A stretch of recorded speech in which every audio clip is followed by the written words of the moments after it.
বাণিজ্য মেলা একবারে শেষ প্রান্তে এসে দাঁড়িয়েছে আর ৩ দিন পর পর্দা নামছে ঢাকা আন্তর্জাতিক বাণিজ্য মেলা ৩০তম আসরে। এবার দেশ বিদেশি স্টল ও প্যাভিলিয়নের মধ্যে কিন্তু আমরা যেমনটা দেখতে পাচ্ছি মেলা শেষ প্রান্তে ক্রেতা দর্শনার্থীরা কিন্তু বিদেশি স্টল ও প্যাভিলিয়নে সবচাইতে বেশি ভিড় জমাচ্ছেন এবং মেলা শেষে কিন্তু শেষ পর্যন্ত কিন্তু আপনার প্রতিটি স্টলে ছোঁয়া থাকে। কিছু কি আমরা মেলা ঘুরে যেমনটা দেখতে পেরেছি কিছু কিছু স্টলে কিন্তু একটা কিনলে একটা ফ্রি, কেউ কোথাও কিছু স্টলে 30 থেকে 40% পর্যন্ত কিন্তু ছাড়ে পণ্য বিক্রি করছেন। আর গ্রহণ করার জন্য দর্শনার্থীরা শেষ মুহূর্তে এসে কিন্তু উঠছে পড়া বিল লক্ষ্য করা গিয়েছে। আপনাদের চেষ্টা করি যে প্রত্যেকটা স্টলেই কিন্তু ক্রেতা দর্শনার্থীদের একটা ভিড় সমাগম দেখা যাচ্ছে। তারা কিছু কিছু কিন্তু পণ্য ক্রয় করছেন। এবারে শেষ প্রান্তে এসে দাঁড়িয়েছে আর ৩ দিন পর কিন্তু ঢাকা আন্তর্জাতিক বাণিজ্য মেলার। এবারে মেলায় কিন্তু নিরাপত্তার দিক থেকে যদি বলতে চাই মেলায় কিন্তু সর্বোচ্চ নিরাপত্তা রয়েছে যাতে করে দর্শনার্থীরা মেলায় নির্বিঘ্নে প্রবেশ করতে পারে।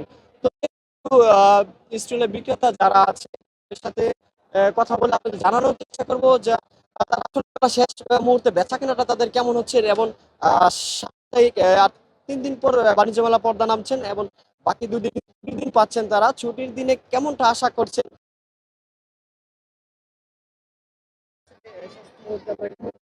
কেমন দেখছেন এই বিষয়টা জানাবেন।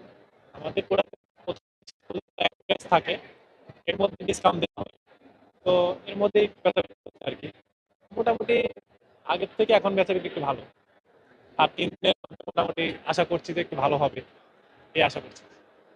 তো মেলা শেষ প্রান্তে ক্রেতা যারা আছেন দর্শক তারা একটা ছাড়ের আশায় থাকে, ওই ছাড়টা আপনারা দিচ্ছেন কিনা? আসলে আমাদের শোরুম প্রাইস থেকে আপনি এখানে অবশ্যই প্রায় 20% মতো আপনি ছাড় পাবেন। এই অনুযায়ী আছে এখনো। যদি ওই রকম ঘোষণা আসে তাহলে আমরা দিব আর কি। মেলা শেষ পর্যন্ত যে ছুটির দিনগুলো আছে সেখানে বেচা কেনা আপনাদের কেমনটা প্রত্যাশা করছেন? আশা করছি অনেক ভিড় হবে, এরকম আশা করছি। মানে বিগত আপনারা শুক্র শনিবারতে বেশি ভিড় হয়, শেষ মুহূর্তে অবশ্য বেশি ভিড় হবে এটা আশা করি। আসলে আপনারা যেমনটা শুনছিলেন বিক্রেতা যারা আছে তারা কিন্তু আশা করছেন মেলা শেষ মুহূর্তে শুক্র শনি এমনিতে ক্রেতা দর্শনের ভিড় সমাগম থাকে, তবে মেলায় শেষ প্রান্তে কিন্তু তারা আশা করছেন মেলায় ক্রেতা দর্শকদের ভিড় আর একটু বেশি হবে। তবে আমি আপনাদের জানিয়ে রাখি যে আমরা এখানে কিছু ক্রেতা দর্শনার্থী আছে ওনার সাথে কথা বলে আপনাদের জানানোর চেষ্টা করবো মেলার শেষ মুহূর্তে এসে তাদের মেলা প্রায় একেবারে শেষ প্রান্তে এসে দাঁড়িয়েছে আর ৩ দিন পর পর্দা নামছে ঢাকা আন্তর্জাতিক বাণিজ্য মেলা। শেষ মুহূর্তে মেলা আসার উদ্দেশ্যটা কি ছিল? শেষ মুহূর্তে আসার উদ্দেশ্য হলো মানে বিভিন্ন স্টলে একটু ডিসকাউন্ট পাওয়া যায়, সেই ডিসকাউন্টে জিনিস কেনার জন্য আসি আর কি।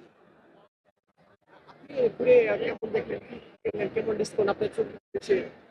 মোটামুটি ডিসকাউন্ট আছে প্রত্যেকটা স্টলে, কিছু না কিছু কিছু কিছু স্টলে একটু বেশি, আবার কিছু কিছু স্টলে একটু কম, এরকম পাচ্ছি আর কি। মানটা এই বিষয়টা একটু জানান। ওই রকম সব মানে স্টলে যে মানসম্মত তা না, কিছু কিছু স্টলে মানসম্মত। আসলে আপনারা যেমনটা শুনছিলেন ক্রেতা দর্শকদের যারা আছেন তারা বলছেন যে মেলা শেষ মুহূর্তে কিন্তু প্রতিটা স্টলে একটা বিশেষ ছাড় থাকে, সেই ছাড় উপভোগ করতে কিন্তু মেলা শেষ মুহূর্তে তারা মেলায় আসা এবং তারা দাবি করছেন যে কিছু কিছু স্টলে যে ছাড়টি দিয়ে থাকে সব পণ্যের মান কিন্তু ভালো না বলে তারা প্রকাশ করছেন। তবে বাণিজ্য মেলা প্রাঙ্গণ থেকে এই ছিল আমার কাছে এখনকার মতো সর্বশেষ তথ্য।